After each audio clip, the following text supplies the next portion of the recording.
Halo semuanya, pada kesempatan kali ini kita akan mereview buku yang berjudul The Reformation: A History karya Diarmaid MacCulloch yang diterbitkan oleh Penguin Books. Merupakan sebuah eksplorasi menyeluruh dan menawan dari salah satu periode paling transformatif dalam sejarah Barat. Dalam buku yang penuh wawasan dan penelitian mendalam ini, MacCulloch menggali jauh ke dalam kompleksitas agama, politik, dan sosial pada abad ke-16. Memberikan catatan menarik tentang bagaimana reformasi selamanya mengubah tatanan masyarakat Eropa.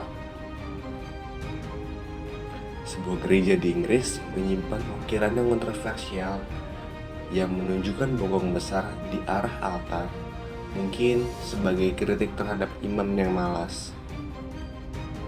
Gereja juga memiliki lukisan penghakiman terakhir yang menunjukkan jiwa-jiwa yang diselamatkan dan terkutuk. Sejarah hubungan antara agama Kristen dan Yahudi juga disinggung, dengan penjelasan tentang bagaimana orang Kristen memperlakukan orang Yahudi selama berabad-abad. Industri doa jiwa di Eropa pada abad pertengahan berkembang pesat, dengan banyak komunitas yang diperdagangkan dalam bentuk hibah indulgensi. Teolog dan filsuf nominalis memperingatkan bahwa masyarakat manusia tidak lebih dari komunitas token yang Tuhan menerima dengan belas kasihan. Orang dapat memperoleh pahala dengan melakukan perbuatan baik seperti memberi kepada pengemis atau berkontribusi pada pemeliharaan rumah sakit. Praktik doa bagi jiwa orang mati juga menjadi masyarakat, terutama di Eropa Utara. Selama abad pertengahan, banyak kota di wilayah di Eropa Tengah mulai menuntut masyarakat atas gereja-gereja mereka dari otoritas gereja yang lebih tinggi. Para penguasa sekuler dan dewan kota menggunakan kekuasaan mereka untuk mempromosikan ide-ide kesalahan masyarakat yang mengarah pada munculnya gereja-gereja yang dikelola secara masyarakat sebelum reformasi Protestan. Konflik antara gereja dan kekuatan sekuler sering muncul karena perebutan kekuasaan dan kekayaan. Kemudian, buku ini juga membahas mengenai upaya gereja-gereja untuk berusaha menjadikan pernyataan pengakuan dosa sebagai bagian penting identitas pengikut, seperti pengakuan Imam Augsburg pada tahun 1530 untuk Lutheran dan Katekismus Heidelberg pada 1563 untuk Reformasi.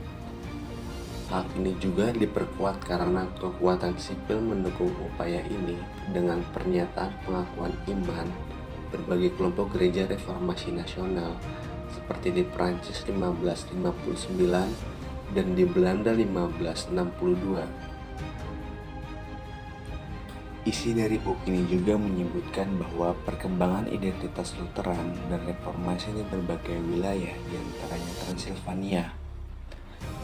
Gereja-gereja Jerman pada abad pertengahan bergema dengan liturgi Lutheran. Di Prancis, Protestantisme berkembang di barat dan selatan dan berbatasan Atlantik dan Mediterania. Di Kekaisaran dan wilayah Habsburg lain, keseimbangan kekuasaan agama tetap tidak menentu antara penguasa Katolik dan rakyat Protestan. Di Hungaria, Adriatik Timur dan Balkan, keseimbangan mengarah ke Protestantisme meski menghadapi ancaman Islam. Selanjutnya, buku ini juga membahas tentang Protestanisme di Eropa, termasuk perbedaan dengan Katolik, praktik-praktik di dalam gereja Lutheran, pandangan mengenai malaikat, toleransi terhadap sihir, dan peran para pendeta dalam mengubah norma-norma masyarakat. Bagian ini juga membahas pentingnya musik, khususnya mazmur-mazmur berirama dalam ibadah gereja, serta disiplin sosial dan disiplin gereja selama periode reformasi.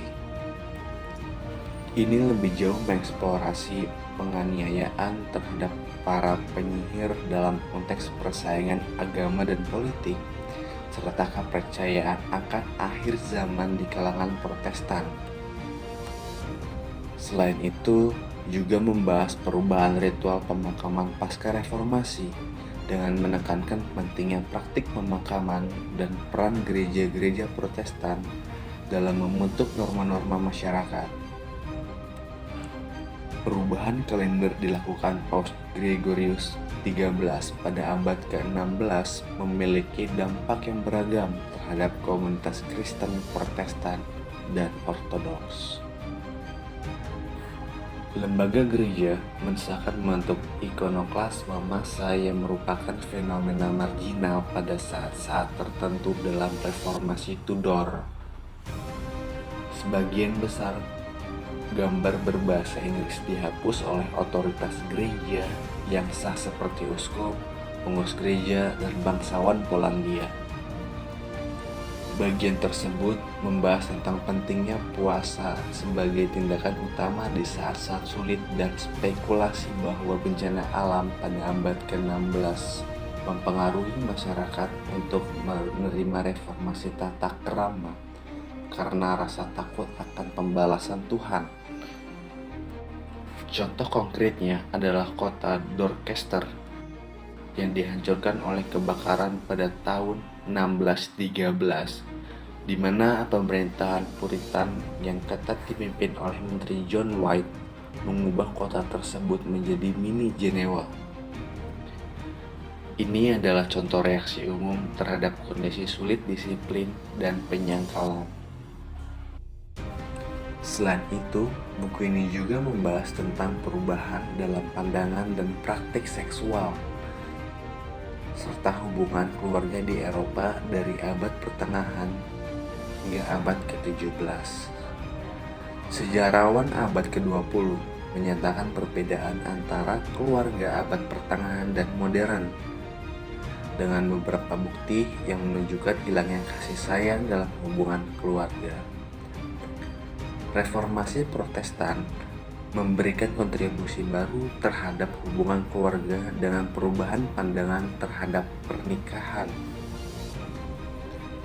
Pandangan terhadap homoseksualitas juga berubah sepanjang sejarah, dengan kepanikan terhadap aktivitas homoseksual pada abad pertengahan dan era reformasi.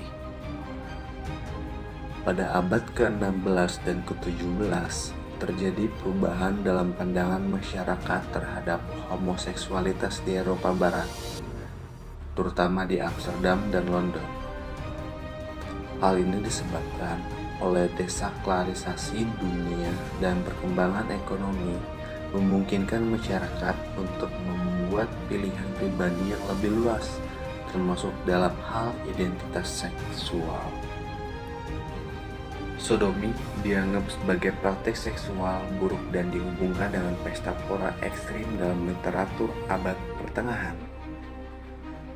Meskipun dihukum keras oleh gereja dan otoritas hukum, aktivitas homoseksual tetap terjadi di berbagai wilayah Eropa, terutama di wilayah hierarkis seperti gereja, biara, sekolah, dan universitas.